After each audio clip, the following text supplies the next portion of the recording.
오늘 말씀 창세기 12장 1절에서 4절까지 말씀 저와 여러분이 번갈아 가면서 보겠습니다. 주님께서 아브라함에게 말씀하셨다. 너는 내가 살고 있는 땅과 내가 난 곳과 너희 아버지의 집을 떠나서 내가 보여주는 땅으로 가거라. 내가 너로 큰 민족이 되게 하고 너에게 복을 주어서 내가 크게 이름을 떨치게 하겠다. 너는 복의 근원이 될 것이다. 너를 축복하는 사람에게는 내가 복을 베풀고 너를 저주하는 사람에게는 내가 저주를 내릴 것이다. 땅에 사는 모든 민족이 너로 말미암아 복을 받을 것이다. 아브라함은 주님께서 말씀하신 대로 롯도 그와 함께 길을 떠났다. 아브라함이 하란을 떠날 때 나이는 75이었다. 아멘. 하나님께서 우리 아브라함에게 주신 이 언약은 축복을 약속하는 것으로 보이세요? 아니면 저주를 약속하는 것으로 보이세요? 말씀을 잘 보세요. 그러니까 나한테 와닿는 거예요. 나한테 와닿기를 이 말씀은 축복을 약속하시는 것 같다. 이 말씀은 나한테 내가 느끼기에는 저주를 말씀하시는 것 같아. 하나님에 대한 어떤 믿음이나 신뢰나 기대가 있는 사람은 이 말씀을 볼 때 하나님께서 나에게 축복하시려고 하시는구나 라는 쪽이 더 마음에 와닿을 수 있습니다. 다른 한편으로 하나님께 대한 신뢰는 아직 좀 부족해. 그리고 또 내가 솔직히 좀 하나님하고 좀 약간 좀 서운한 게 있어. 그러면은 저주라는 단어가 왠지 나의 마음에 걸려. 하나님 좀 너무 날 힘들게 하셔. 이렇게 와닿을 수도 있습니다. 근데 어쨌든 이 하나님의 언약에는 아브라함에게 주신 이 하나님의 언약에는 복이라는 단어와 저주라는 단어 둘 다 모두 다 나오죠. 모두 다 나옵니다. 그러니까 둘 다 봐야 됩니다. 어느 한쪽만 보면 안 됩니다. 둘 다 봐야 되는데 그런데 이 말씀에서 하나님께서 뭘 의도하시고서 말씀하셨느냐는 잘 봐야 돼요. 그러니까 어떤 말을 할 때 사람이 어떤 말을 할 때 저 사람이 어떤 목적을 가지고 얘기하는 거지? 그러니까 중심 주제가 뭐지? 그러니까 중심 주제파 국어에서 제일 중요하잖아요. 그게 뭐지? 라고 생각을 해봐야 되잖아요. 하나님은 어떤 의도로 이 말씀하셨을까 살펴봐야 되겠죠. 이 말씀 다시 한번 보겠습니다. 여러분 이 말씀 다시 한번 보시면요, 제가 바꿔놨잖아요. 복이라는 단어가 몇 번 나오죠? 예, 5번 나옵니다. 저주라는 단어 몇 번 나오죠? 2번 나옵니다. 그죠? 아시겠죠? 하나님의 의도는 복을 주시려는 것에 있습니다. 하나님은 아브라함에게 복을 주시려고 합니다. 하나님은 아브라함뿐만 아니라 모든 민족에게 복을 주시려고 합니다. 그래서 계속 복. 저주라는 말은 사실 한 번 나와요. 너를 저주하는 사람에게 내가 저주를 낼 것이다. 이거 사실 하나의 의미인 거죠. 한 번 정도 나오는 거 나머지 계속 복이에요. 내가 너에게 복 주기로 한다.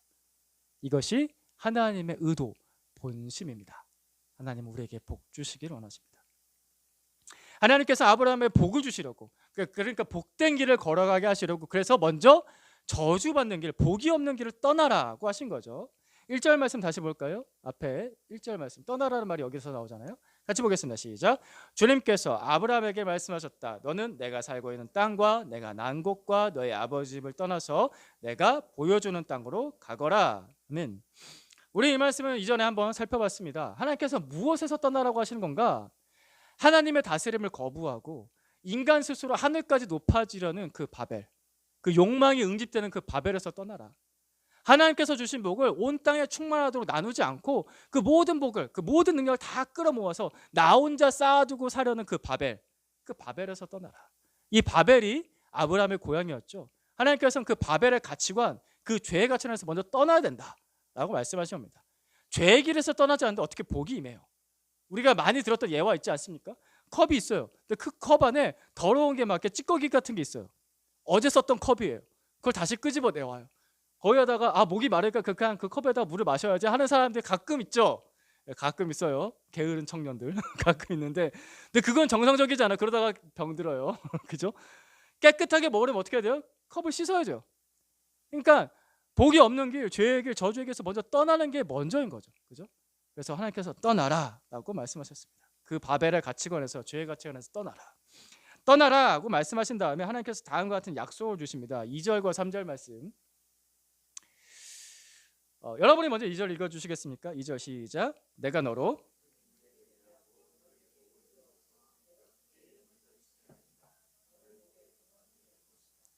너를 축복하는 사람에게는 내가 복을 베풀고 너를 저주하는 사람에게는 내가 저주를 내릴 것이다. 땅에 사는 모든 민족이 너로 말미암아 복을 받을 것이다. 아멘. 그래서 너는 복의 근원이 될 것이다. 사실 좀 더 좋은 번역은요, 너는 복이 될 것이다요. 그냥 직역을 하게 되면 히브리어 그냥 그대로 너는 복이 될 것이다. 이거를 조금 더 의미를 살려서 의역을 하게 되면 이렇게 돼요. 너는 복덩이가 될 것이다. 그러니까 너를 만나는 사람보다 복 받을 거니까 넌 복덩이가 될 거야. 내가 그렇게 너를 만들어 줄 거야 라고 하는 거예요. 그렇죠? 이 말씀 참 좋죠. 2절 말씀. 너는 복덩이가 될 거야. 얼마나 좋아요. 기분 좋고 막 이렇게 사랑스럽고 넌 복덩이가 될 거야. 근데 그 다음 말씀이 걸리죠. 너를 저주하는 사람은 내가 저주를 내릴 것이다. 하나님께서 꼭 이런 말씀 하셔야 되나? 이런 말씀 꼭 하셔야 되나? 이런 생각이 들 수도 있습니다. 근데 여기서 이제 제가 파란 글씨로 해놓은 이 문장은 저주라는 단어가 2번 나오는데 이 저주라는 단어가 2개가 다른 단어를 썼습니다. 앞에 있는 저주에는요, 멸시하다라는 뜻이 있고요. 뒤에 있는 저주에는 말 그대로 저주, 형벌을 받을 것이다라는 뜻이 있습니다. 그러니까 무슨 말이냐면은 아브라함, 너를 멸시하는 사람에게 하나님께서 형벌을 내리시겠다라고 말씀하시는 거예요. 너를 멸시하는 사람에게 내가 벌을 내릴 거야. 자, 이 문맥을 따라서 3절 앞에서부터 봅니다. 너를 축복하는 사람에게 내가 복을 베풀고 너를 저주하는 사람은 내가 저주를 내릴 것이다. 이 문맥을 따라서 보게 되면은 이런 뜻인데요. 아브라함을 존중하는 사람에게는 하나님께서 복을 주시고 아브라함을 멸시하는 사람에게는 하나님께서 벌을 내릴 것이다 라는 뜻입니다. 여기서 이제 우리가 조심해야 돼요. 이 아브라함이 뭐 특정 인물이다, 아브라함만 된다 이렇게 해석하게 되면은 어떤 사람 막 약간 우상화하게 되고 이렇게 되잖아요. 그게 아니라 자, 이 말씀을 우리 삶에 적용을 해보겠습니다. 적용해서 해석하게 되면 이렇게 됩니다. 아브라함처럼 하나님의 복된 길을 존중하고 따르는 사람에게는 하나님께서 복을 주시고, 반대로 하나님께서 복된 길을 열어주셨는데 그것을 멸시하는 사람에게는 하나님께서 벌을 내리실 것이다 라는 겁니다. 그러니까 하나님의 길을 존중하느냐 하나님의 길을 멸시하느냐에 따라서 복과 저주가 나눠지는 거죠. 아브라함은 이런 면에서 봤을 때 하나님께서 그에게 제시하신 언약, 그 복된 길을 먼저 존중하고 따랐던 선두주자였던 거예요. 하나님께서 아브라함에게 내가 너에게 복을 줄 건데 너 나 따라올래? 했을 때 아브라함이 어떻게 했어요? 그것을 신뢰하고 존중했죠. 그러니까 아브라함이 복을 받은 거예요. 이런 의미를 담고 있습니다. 그렇게 복을 받습니다. 하나님을 존중하는 사람은, 하나님을 신뢰하는 사람은 복을 받게 되어 있습니다. 그런데 세상은 그 하나님의 길을 존중하지 않죠. 그리고 하나님의 길을 따르는 사람을 멸시해요. 하나님의 길을 따르는 사람을 이 단어로 쓰자면 저주해요. 왜 그렇게 살아? 어리석기는 바보 같아. 이런 태도들. 왜 하나님 믿고 살아? 그렇게까지 해야 돼? 신약의 말씀 잠깐 보겠습니다. 누가복음 말씀 16장 13절 14절 말씀 천천히 같이 읽어볼까요? 시작. 한 종이 두 주인을 섬기지 못한다. 그가 한쪽을 미워하고 다른 쪽을 사랑하거나 한쪽을 떠받들고 다른 쪽을 업신여길 것이다. 너희는 하나님과 재물을 함께 섬길 수 없다. 돈을 좋아하는 바리새파 사람들이 이 모든 말씀을 듣고 나서 예수를 비웃었다. 감히 예수님을 비웃었던 사람들이 있습니다. 돈을 좋아하는 사람들, 하나님과 돈 사이에서 저울질해서 돈이 먼저지. 심지어 그 사람은 종교인이었어요. 예수님의 말씀 듣자 하나님과 재물을 경마에 섬길 수 없다는 말을 듣자 비웃었다. 이 비웃음이 오늘날도 있잖아요. 똑같이 이 비웃음이 우리의 발목을 잡아요. 믿음으로 살아보려고 하는데 누가 자꾸 날 비웃어. 그렇게 살아보겠다고 자꾸 날 비웃어요. 그것도 누가? 제일 친한 사람이, 제일 친한 친구가, 가족이, 심지어 여기처럼 예수 믿는다는 사람이 야 그렇게 살아가지고 이렇게 바보처럼 살아. 야 그렇게까지 하나님 믿으면 안 돼. 어떻게 과하게 그러냐 라고 하면서 사람을 비웃습니다. 그리고 사실 무엇보다 내 안에 있는 욕망, 앞에서부터 말했던 그 바벨, 내 안에 있는 욕망이 나 스스로 발목을 잡아요. 나 스스로 그렇게 살아도 될 거야. 하나님의 길을 살면 내가 이 땅에서 잘 살 수 있을까? 계속 비웃어요. 그 비웃음이 내 발목을 잡습니다. 바벨을 떠나지 말라고. 이 좋은 땅을 왜 떠나? 여기서 하늘까지 닿는 탑을 같이 쌓아. 땅 사고 집 사고 쌓아. 차도 좀 좋은 거. 요즘 차 점점 커져요. 차가. 옛날에는 조금 약간 슬림한 차들 많이 했는데 와 차가 엄청 골목길을 어떻게 그걸 지나가는지 저 같은 사람은 운전을 못하죠. 차도 막 엄청 커지고. 그죠? 너를 위한 복을 쌓아야지 왜 남을 위한 복을 쌓아? 남한테 나눠줄 복이 어딨어? 왜 그런 삶을 사냐고 우리의 발목을 잡습니다. 나눠주지 말라고. 나눠주지 않는 복은요 하나님께서 주신 복이 아닙니다. 그죠? 성경의 처음부터 창세기부터 요한계시록까지 하나님께서 주신 복은요 다 나눠주는 복이에요. 그게 하나님의 복인데 인간이 말하는 복은 사실 온 세상을 병들게 한 욕망이죠. 계속해서 응집을 해요. 계속해서 응집을 해요. 병을 만들어요. 사람이 몸에 암이 생기잖아요. 그 암이 뭐냐면요 염증이 계속해서 모여요. 염증이 풀어져야 되는데 사라지고 풀어져야 되는데 만성 염증이 되고 그게 점점 심각한 병이 돼서 계속 응집되다 보면 그게 암덩어리가 되잖아요. 심각한 병이 됩니다. 그것처럼 온 세상을 병들게 한 인간의 욕망의 그 응집, 그게 나를 병들게 하고 다른 사람을 병들게 하죠. 근데 그게 복이라고 해요. 병인데 하나님은 그것을 병이라고 말합니다. 그것을 저주라고 말합니다. 그것을 벌이라고 말씀하십니다. 이렇게 발목 잡는 것들이 있는데 그런데 오늘 말씀에서 돌아와서 보면 중요한 것은 아브라함은 떠났다는 거예요. 거기서 그 발목 잡는 것들이 있는데 아브라함은 떠났어요. 4절 말씀 다시 보겠습니다. 같이 봅니다. 시작. 아브라함은 주님께서 말씀하신 대로 길을 떠났다. 롯도 그와 함께 길을 떠났다. 아브라함이 하나를 떠날 때 나이는 75이었다. 아멘. 아브라함은 떠났어. 그 나이 몇 살? 75살에. 물론 옛날에는 우리 지금 세대보다 그때 당시에 창세기 시대에는 좀 오래 살았지만 그래도 75살은 나이 많은 거예요. 한 중년 이상이에요. 이때 당시 우리 기준으로 따지면 한 중년 이상의 나이에요. 한 50대 이상의 나이에 75살에 길을 떠났대요. 여러분 나이가 들수록요 대도시에 살아야 돼요. 나이가 들 때 이제 귀농하시는 분들이 있는데 귀농하셨다가도 좀 큰 도시로 가셔야 돼요. 왜요? 아프니까. 인프라가 있는 곳에서 살아야 돼요. 나중에 운전도 못 할 수 있어요. 그러면은 좀 대중교통이 잘 돼 있고 택시도 잘 잡히고 그런 데서 사셔야지. 그리고 가까운데 빨리 병원에 가셔야 돼요. 아프면은 빨리 병원에 가셔야 되니까 뭐 부산이든 대전이든 대구든 시가 있는 곳에 살아야 돼요. 전주든 그죠? 서울이든 그죠? 아시죠? 근데 거기 왜 떠나요? 나이가 들었는데 왜 떠나요? 게다가 아브라함의 아내 사레는요. 아브라함의 이 말씀을 받기 전에 창세기 이렇게 기록이 나옵니다. 아브라함의 아내 사레는 아이를 낳지 못했다고요. 임신을 할 수가 없었다고 나옵니다. 이게 이미 아브라함이 오랫동안 사레하고 살면서 알았어요. 이 아내가 내 아내가 아이를 낳지 못하는 걸 이미 알았다고요. 근데 아브라함에게 하나님께서 뭐라고 말씀하셨어요? 너로 말미암아 큰 민족을 이루겠다. 말이 안 돼, 말이. 우리 아내는 아들도 딸도 못 낳아요. 근데 나는 그냥 아내를 사랑하는 마음으로 살았는데 하나님께서 갑자기 큰 민족을 말이 안 되는데 하나님 잘못 말씀하신 것 같아요. 이러시면 안 되죠. 그러니까 그냥 아브라함은 이미 부자였거든요. 그러니까 사례랑 같이 좋은 땅에서 큰 도시에서 가지고 있는 돈 누리면서 가지고 있는 땅 있으면서 잘 누리고 살면 돼요. 바벨에서.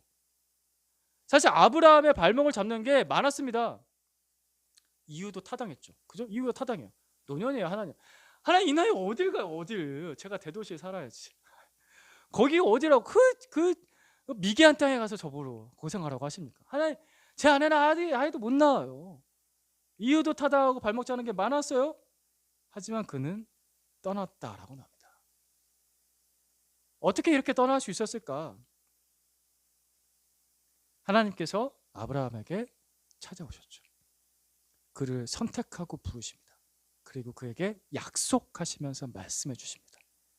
하나님의 은혜가 먼저 있었어요. 아주 특별한 은혜. 내가 하나님을 만났다는 은혜. 그분께서 나에게 약속하셨다는 은혜.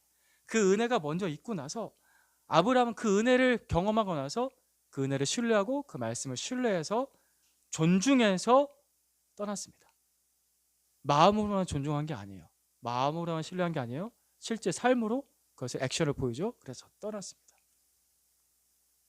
하나님을 신뢰한다는 것은 하나님을 존중한다는 것은 이런 겁니다. 내가 정말 그분을 만났으면 그분께서 내게 말씀하셨으면 삶으로 옮기는 거예요. 말로만 믿는다 이거 믿는 거 아닙니다. 실제로 액션을 취하는 겁니다. 발목 잡는 게 있어도 여러 이유가 타당해도 하나님께서 내게 은혜를 주셨으니 이게 맞으니까 이게 옳으니까 내가 따르겠다라고 하는 거. 그게 신뢰입니다. 그게 존중입니다. 이때 아브라함이 떠날 때 같이 떠나는 사람이 한 사람 있죠. 같이 떠나는 사람. 4절 말씀 중간에 누가 같이 떠나요? 롯도 같이 떠납니다. 이 롯이라는 사람은요, 아브라함의 조카입니다. 아브라함의 조카 롯이 있었는데 롯이 그 길을 함께 떠났다라고 합니다. 그러니까 아브라함의 조카 롯은요, 아브라함과 함께 복을 받는 제일 첫 번째 사람이 된 거예요. 그러니까 하나님께서 아브라함에게 이렇게 말씀하셨잖아요. 너로 말미암아 많은 사람이 복받게 될 것이다. 그 첫 번째 사람이 누구? 롯이었어요. 그래서 롯을 보면요, 창세기 오늘 우리가 12장 봤는데 13장에 보게 되면은 아브라함과 롯이 큰 부자가 되었다라고 나옵니다. 길을 떠났는데 어떻게 큰 부자가 돼요? 이게 말이 안 되거든요. 원래 살던 데서 떠났는데 어떻게 큰 부자가 되냐고. 근데 하나님께서 그에게 계속 복을 주시면서 큰 부자가 되게 하십니다. 사람들 이런 말 들으면 되게 좋아하잖아요. 근데 사실 이게 본질이 아니라 그보다 더 아브라함과 롯이 같이 누렸던 복은 뭐냐면요, 하나님과 동행했던 거예요. 그러니까 아브라함과 롯이 길을 떠나면서 이제 유목민의 생활을 하게 되는데 계속 움직여요. 아브라함은 계속 움직일 때마다 잠시 머무는 곳이 생길 때마다 뭘 했냐면요, 창세기 12장부터 보시면은 뭘 했다고 나오냐면은 하나님께 제단을 쌓고 예배를 드렸다라고 나옵니다. 하나님의 이름을 불렀다. 그래서 하나님께서 계속 그를 만나주세요. 그와 교제를 나눠주세요. 그 옆에 또 누가 있어요? 롯이 같이 있는 거예요. 그러니까 롯이 같이 누렸던 복은 뭐냐면은 하나님과 동행하는 것을 실제로 봐요. 우와, 하나님이다. 그러니까 하나님께서 그에게 축복하시는 것들을 봐요. 와, 진짜 복을 주시네. 이 모든 것을, 하나님과 동행하는 복을 롯은 직접 눈으로 보고, 와, 진짜 하나님 계셔. 하나님께서 정말 복을 주셔. 이게 얼마나 큰 축복이에요. 이게 제일 큰 축복이에요. 부자가 된 것보다 이게 놀라운 축복일 겁니다. 그래서 해피엔딩, 행복하게 잘 살았더라 라고 하면 참 좋겠는데, 근데 창세기 13장 이후로 보면은 아브라함도 롯도 우여곡절이 생깁니다. 문제가 생기죠. 한 가지가 뭐냐면은 이 사람들 큰 부자가 됐잖아요. 무슨 말이냐면 유목민이니까 양떼도 많아지고 소떼도 많아졌어요. 자, 계속 땅으로 옮겨가면서 물 먹이고 풀 먹이고 해야 되는데 얘네들 계속 많아지니까 뭐가 돼요? 풀이 모자라져요. 얘네들 다 싹을 다 먹네. 물도 좀 모자라요. 중동이잖아요. 예. 물이 막 칼칼칼칼 솟아나는 곳이 아니잖아요. 갔는데 이 땅에 둘이서 같이 지내기가 좀 힘든 거예요. 그래서 아브라함의 목자들하고 롯의 목자들하고 둘 사이에서 다툼이 일어난 거예요. 양떼 먹이려고 하면 아브라함의 목자들이 먼저 와서 막 먹이고 있는 거예요. 야, 조금만 먹어, 좀 남겨. 야, 애들이 먹는데, 야, 어떻게 먹는 걸 뺐냐? 막 그러면서 싸우는 거예요. 그래서 자꾸 다툼이 일어나니까 아브라함이 롯에게 먼저 제안을 합니다. 창세기 오늘 12장 봤는데 13장에 이런 내용이 나옵니다. 번갈아 가면서 보겠습니다. 내가 보는 앞에 땅이 얼마든지 있으니 따로 떨어져 살자. 내가 왼쪽으로 가면 나는 오른쪽으로 가고 내가 오른쪽으로 가면 나는 왼쪽으로 가겠다. 롯이 멀리 바라보고.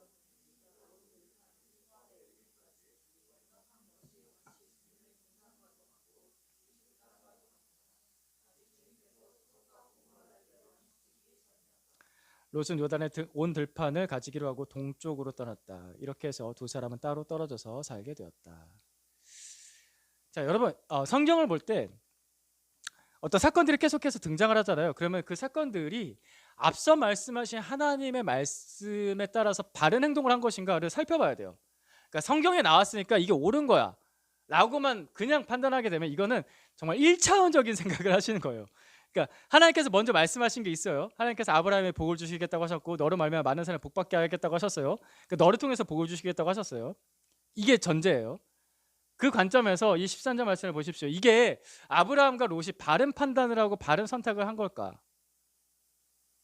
저는 지금 아브라함과 롯 둘 다를 얘기하는 겁니다. 어떻게 생각하십니까?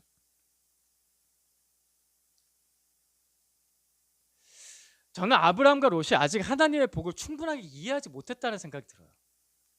왜냐면 지금 이 상황 보세요. 결국에는 두 사람이요, 뭐 때문에 헤어지는 거예요? 돈 때문에 헤어지는 거예요. 돈이 복의 본질이 아니잖아요. 하나님과 동행하는 게 복의 본질이잖아요. 근데 이 두 사람이, 야, 우리 너무 부자가 됐어. 야, 같이 지내기 좀 힘들다. 좀 헤어지자 라고 한 제안이, 그러니까 돈 때문에 헤어지자라고 한 거죠. 만약에 여기서 아브라함과 롯이요, 자신의 부를 조금씩만 포기했다라고 한다면 어떻게 됐을까를 생각해 봅니다. 그렇게까지 해야 되나? 돈까지 벌어가면서 우리 둘이서 꼭 같이 지내야 되나? 이렇게 생각할 수도 있는데 조금만 더 생각해 보자고요. 목자들이 많았을 거 아니에요. 아브라함의 목자도 많고 롯의 목자도 많았을 텐데 그 목자들한테 양을 좀 떼어주는 거예요. 야, 우리가 너무 많다. 많으니까 내가 사실 이것도 풍족해. 그러니까 내가 좀 떼어줄게. 야, 수석부터 첫째부터 오래 있었던 애부터 먼저 떼어줄게. 야, 양 한 100마리 갖고 가. 잘 살아. 하면서 축복해주면서 보낸다고 한다면 하나님께서 아브라함에게 주신 복, 너로 말미암아 많은 사람이 복 받을 것이다 라고 한 게 되지 않을까요? 그럴 수 있잖아요. 그럼 더 화목하게 같이 지낼 수 있었을 텐데. 그러지 않고 아브라함은 거기까지 생각하지 않고 롯하고 헤어지자고 해요. 헤어지자, 빠이빠이, 안녕. 거기까지 생각하지 못한 것 같아요. 물론 아브라함이 롯에게 먼저 선택권을 주는 아량을 베풀어 주죠. 네가 먼저 선택해 라고 하는 좀 넓은 아량을 베풀어 주긴 합니다. 다른 한편으로 롯을 바라봅시다. 롯이 땅을 바라보는 시각은요, 그의 가치관을 보여주죠. 롯은 땅을 선택하러 갔을 때 자기가 보기에 잘 살만한 땅, 풍요로운 땅을 선택을 합니다. 근데 거기가 어디예요? 어디라고 나옵니까?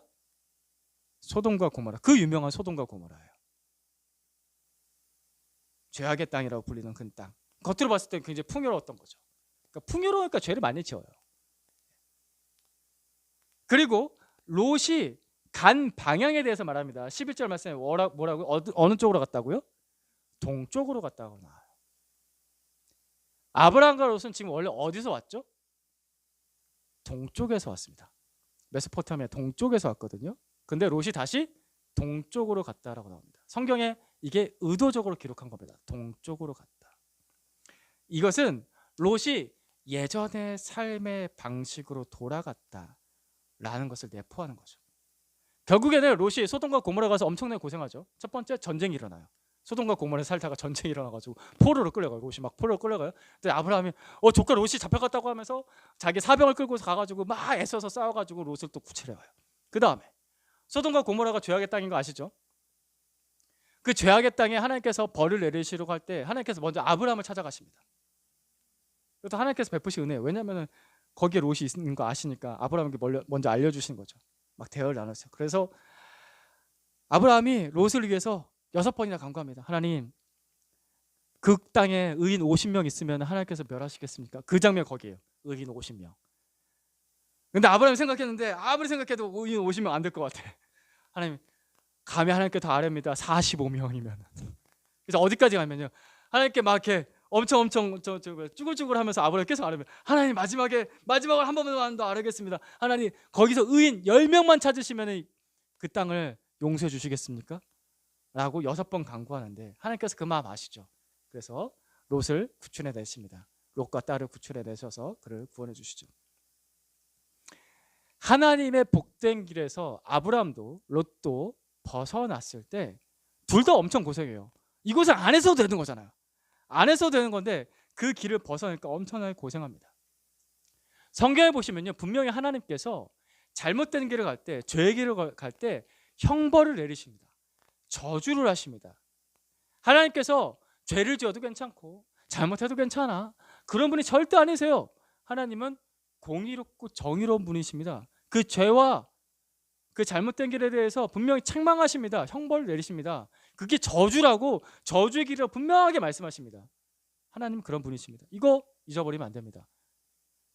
그런데 사람이 그렇게 하나님의 벌을 받는다라는 과정까지 가는 모습을 보면 이렇습니다.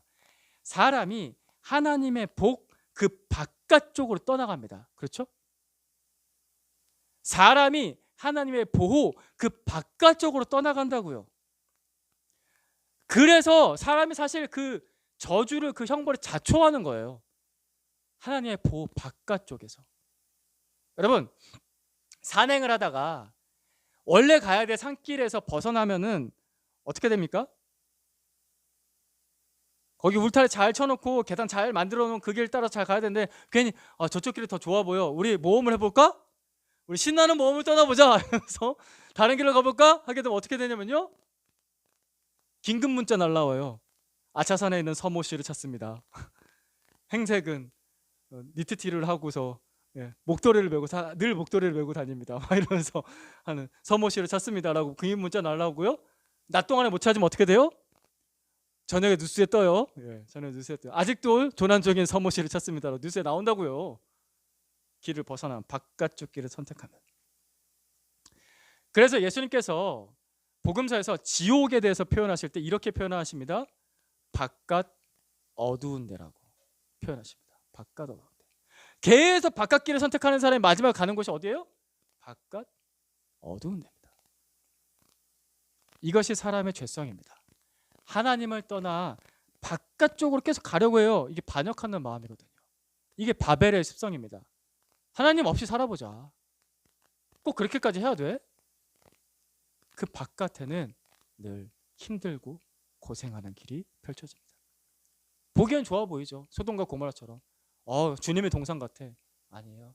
하나님의 바깥은 내 눈에 보기엔 주님의 동산 같아도 주님이 안 계세요. 그래서 고생하는 겁니다. 자, 그래서 저는 이 말씀을 볼 때 만약에 아브라함이 롯에게 이렇게 헤어지자라고 했을 때 롯이 이렇게 말했다면 어땠을까? 아니 삼촌, 저희 목자들 좀 예의가 없었네요. 제가 잘 타이르겠습니다. 제가 어떻게 삼촌하고 헤어져요? 제가 다 봤는데 하나님께서 삼촌하고 동행하는 거 봤고 저도 하나님과 동행하기 너무 좋은데 어떻게 저한테 떠나라고 하십니까? 제가 하나님을 떠날 수 없죠. 제가 양떼 몇 무리 떼어줄게요. 삼촌 마음 푸시고요. 제가 잘 단돌이 하겠습니다. 제가 같이 가야죠. 하나님과 같이 가야죠. 라고 했다면 어땠을까? 왜냐하면 이 생각 충분히 할 수 있었거든요. 롯은 봤어요. 롯은 하나님과 동행하는 복을 봤다고요. 이게 못 본 사람이 아니잖아요. 하나님과 동행하는 게 얼마나 행복한지 얼마나 복된 건지 봤다고요. 저 사람이 얼마나 행복하게 하나님을 예배하는지 봤다고요. 그러니까 이런 얘기 할 수 있었잖아요. 하지만 롯은 그 하나님과 동행하는 삶을 선택하지 않고 풍족한 삶을 선택합니다. 자, 여기서 생각을 해봐야 돼요. 왜 그랬을까? 왜 그랬을까? 애써서 그 메소포타미아 그 바벨을 떠나왔어도 내 안에 있는 바벨을 떠나지 않으면은 결정적인 순간에 하나님의 길을 선택하지 않고 그 바깥쪽 길을 선택합니다.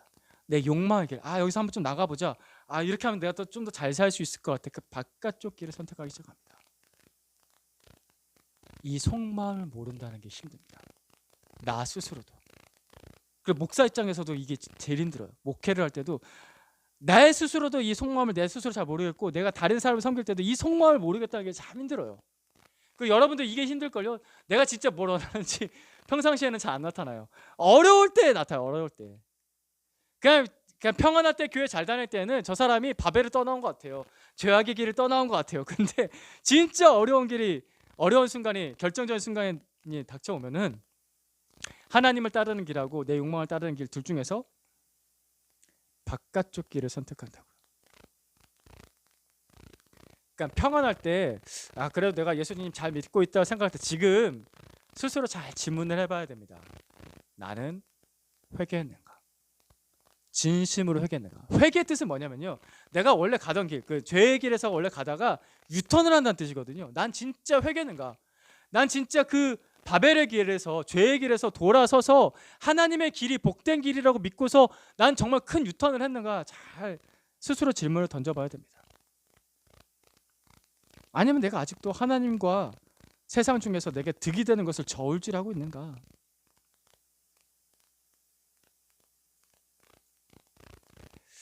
아브라함이 75세에 믿음으로 길을 떠났다고 합니다. 하나님을 따라 나섰습니다. 근데 그의 속마음이 다 드러나고 하나님의 약속대로 복 있는 사람이 되기까지 30년 넘게 걸렸습니다.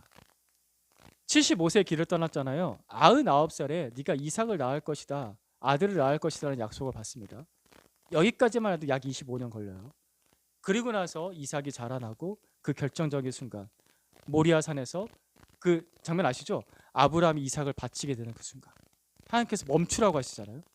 거기까지 가기까지 30년 넘게 걸려요. 그만큼 하나님을 신뢰하기까지 이게 진짜 복된 길이야 라고 신뢰하기까지 하나님은 나한테 원래 복 주시는 분이야 라는 것에 대해서 신뢰하고 내가 가진 것 내려놓을 수 있는 때까지 30년 넘게 걸렸습니다.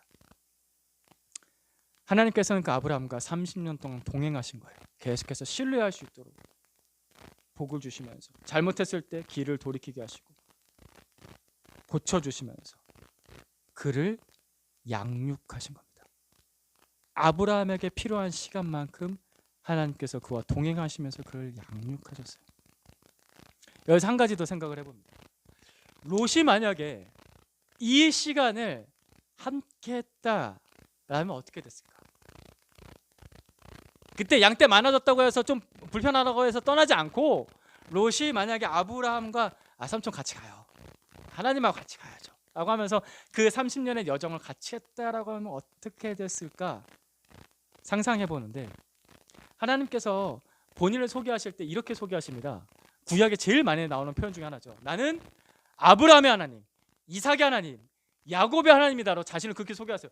와, 이게 얼마나 영광스러워요.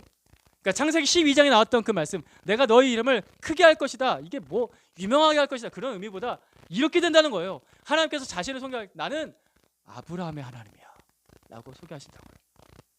만약에 롯이 그 30년을 같이 했다고 한다면 이렇게 되지 않았을까? 하나님께서 자신을 소개하실 때 나는 아브라함의 하나님 그리고 롯의 하나님 이라고 하실 수도 있지 않았을까? 왜냐하면 그 중요한 시점을 같이 떠났던 사람이니까요.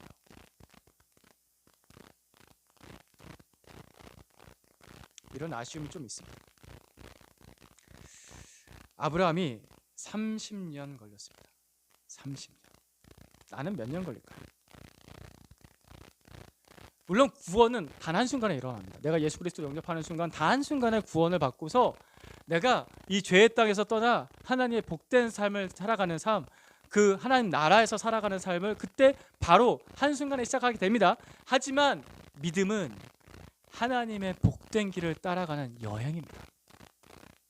진짜 복이 있구나 확인하고 확신하고 내 안에 있는, 내 속에 있는 여전히 남아있는 그 바벨을 계속해서 끄집어내고 용서받고 하면서 떠나가는 여행입니다.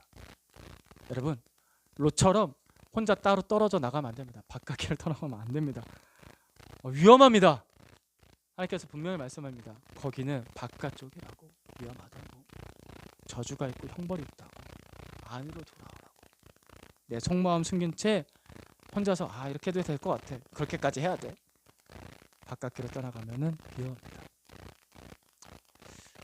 그래서 우리 교회가 하나님의 이 방법을 따라서 양육을 합니다. 진심으로 바벨에서 떠날 수 있도록, 오랜 시간이 걸리지만 진심으로 바벨에서 떠날 수 있도록, 하나님의 복덩이를 잘 따라가도록, 걸어가도록, 그래서 양육을 하는 겁니다. 그냥 알아서 잘 살아봐 이러지 않고 확인하고. 그러니까 저도 그렇잖아요. 저도 여러분을 양육할 때 제 속마음을 드러내잖아요. 사실 내 마음에 이런 게 있어, 이런 갈등이 있어, 내가 아직도 해결되지 않은 이런 것들이 있어 라고 제가 솔직하게 얘기하잖아요. 특별히 1대1 양육할 때. 물론 속으로 할 때도 조금 드러냅니다. 왜냐면 속으로 할 때 약간 조심스러워요. 좀 제가 너무 속마음을 드러내다가 목사가 저런 생각해도 돼? 라고 상처받을까봐, 시험될까봐 좀 조심스러운데, 1대1 할 때는 제가 조금 더 진짜 진솔하게 얘기하기도 하죠. 드러내야 돼요. 안 그러면 제가 자꾸 바깥길로 갈 수도 있거든요. 저도 그래요. 여러분도 그럴 수도 있고요. 여러분, 여러분의 삶이 하나님께서 자신을 소개하실 때 아브라함의 하나님이라고 하셨던 것처럼 내 이름을 그 하나님 앞에 소개하시는 그 이름으로 넣을 만한 그런 삶 살고 계십니까? 아니면 그런 삶을 살기 원하십니까? 내가 용태의 하나님이야. 여러분의 이름 다 불러주고 싶지만 시간이 많이 걸릴 것 같아서 각자 부르세요. 내가 누구누구의 하나님이야 라고 할 만한 그런 삶을 살고 있는가? 난 정말 그런 삶을 살기 원하는가? 사랑하는 형제자매 여러분, 하나님과 함께 삶을 사십시오. 그분과 함께 동행하는 거예요, 믿음은. 그분의 손길을 잘 받아들이십시오. 내가 살아가는 그 모든 순간이 하나님께서 나를 양육하시는 순간이라고 여기십시오. 이게 보는 가치관을 바꾸는 거예요. 내가 지금 복된 길을 걸어가기 원하고, 나는 지금 하나님께 양육을 받는 매일매일의 삶을 살고 싶어. 내 가정에서, 내 일터에서, 내 친구 관계 속에서, 내가 고민한 그 모든 순간 속에서 하나님, 나를 다뤄주십시오. 내 속마음을 끄집어내 주십시오. 그래서 제가 진짜 복된 길을 걸어가는 복덩이가 되게 해주십시오. 여러분, 정말 복덩이가 되길 축복합니다. 오늘 말씀 생각하면서 하나님, 이런 삶 제게 허락해 주시고 인도해 주십시오라고 우리 같이 한번 기도하겠습니다.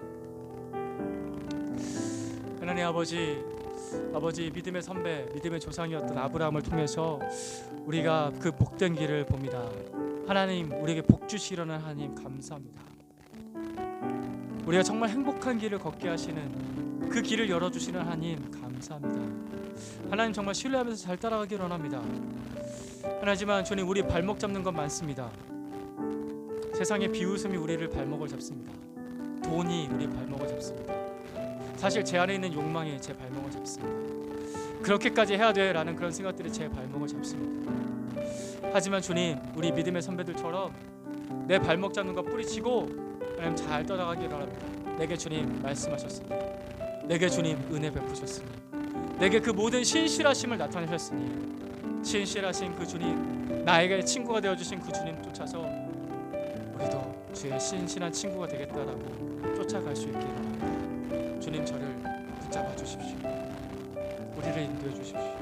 우리가 잘못했을 때 하나님 아버지, 우리가 바깥길로 갈 때 하나님 주님 제 손 붙잡아 주셔서 하나님 아버지 그 벌받을 길로, 고생길로 가지 말게 해주시고 참된 복된 길을 신뢰하면서 가게 해주십시오. 내 눈에 보이기에는 좀 가난하고 내 눈에 보이기엔 내 형편이 지금 형편없이 보인다 할지라도 하나님과 함께 걷는 그 길이 정말 복된 길인 것을 보고 경험하고 확인하면서 가게 해주십시오. 하나님, 정말 주께서 복 주신다고 하셨으니 아버지, 주의 자녀들의 복 주십시오.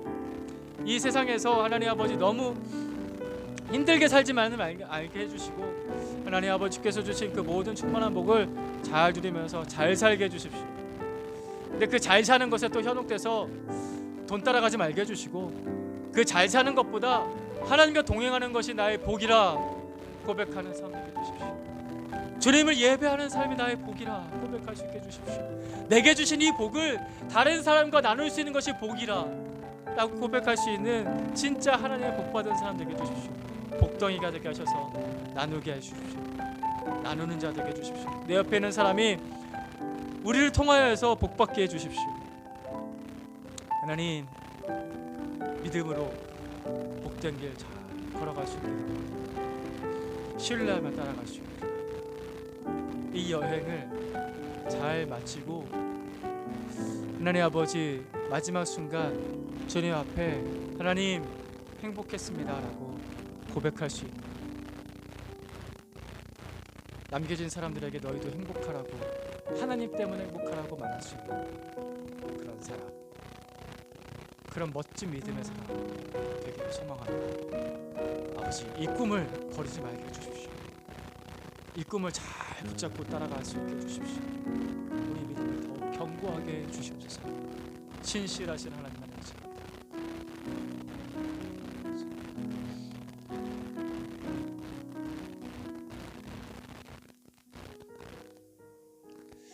하나님 감사합니다.